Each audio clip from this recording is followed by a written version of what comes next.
Assalamualaikum warahmatullahi wabarakatuh. Di sini saya akan menjelaskan kepada teman-teman semua bagaimana cara untuk mengerjakan tugas 3. Jadi penjelasan terkait dengan tugas 3 yang akan teman-teman kerjakan pada materi validitas dan reliabilitas. Di tugas 3 ini sudah saya masukkan di Google Class, jadi nanti teman-teman bisa lihat di sana. Nanti video ini pun akan saya masukkan di sana gitu ya. Di tugas 3 itu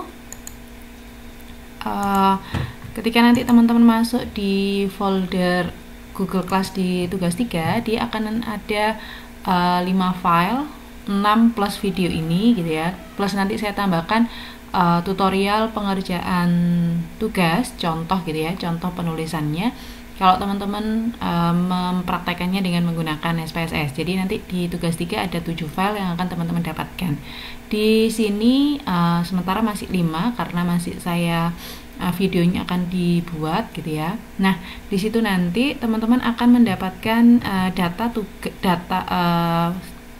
soal untuk tugas 3 seperti ini. Jadi teman-teman diberikan satu contoh penelitian, ada indikatornya, kemudian soal butirnya gitu ya. Kemudian setelah itu ditunjukkan juga ada kuesionernya. Jadi kuesionernya kita sampaikan kepada teman-teman semuanya biar teman-teman minimal tahu, oh ternyata kuesioner tuh bentuknya seperti ini. Ini kuesionernya, di mana masing-masing kuesioner itu mewakili indikator-indikator yang sudah disebutkan di atas. Jadi di sini ada sekitar 30 pertanyaan. Nah, dari 30 pertanyaan itu nanti teman-teman diminta untuk membuat uji validitas untuk X1, X2 dan Y, kemudian pengujian reliabilitasnya, kemudian apakah ada yang berubah dari uji validitas yang dilakukan itu, apakah ada pengurangan jumlah pertanyaan dari apa yang dilakukan di situ. Kalau berubah menjadi apa yang dihilangkan, kalau tetap yang bagaimana, seperti itu nanti harus dituliskan gitu ya. Nah, dari angket kuesioner yang ada itu kita akan sajikan bentuk datanya nanti seperti ini.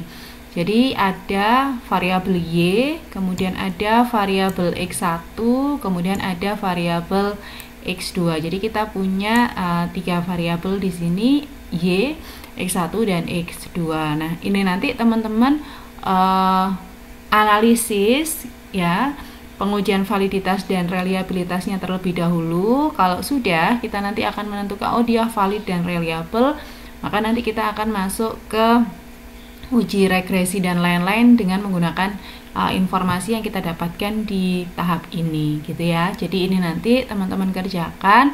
Untuk tutorial pengerjaannya nanti akan saya kirimkan juga di Google Class, jadi teman-teman bisa mempelajari metodologinya biar nanti teman-teman lebih gampang. Nah, setelah teman-teman selesai melakukan pengujiannya dengan menggunakan SPSS atau mengeluarkan hasilnya dengan menggunakan SPSS, teman-teman akan diminta menulis laporannya, ditulis tangan ya, dengan menggunakan 2 format. Di sini saya sediakan 2 format agar teman-teman lebih mudah dalam penulisannya. Di sini ada, kalau teman-teman lihat, contoh penulisan laporan hasil pengujian validitas dan reliabilitas dalam bentuk narasi panjang. Kemudian yang satu lagi adalah bentuk penulisan hasil pengujian validitas dan reliabilitas dengan narasi yang panjang, yang tadi yang panjang, yang satu yang pendek. Jadi kalau yang panjang saya sampaikan, jadi kalau yang panjang di sini dia akan memberikan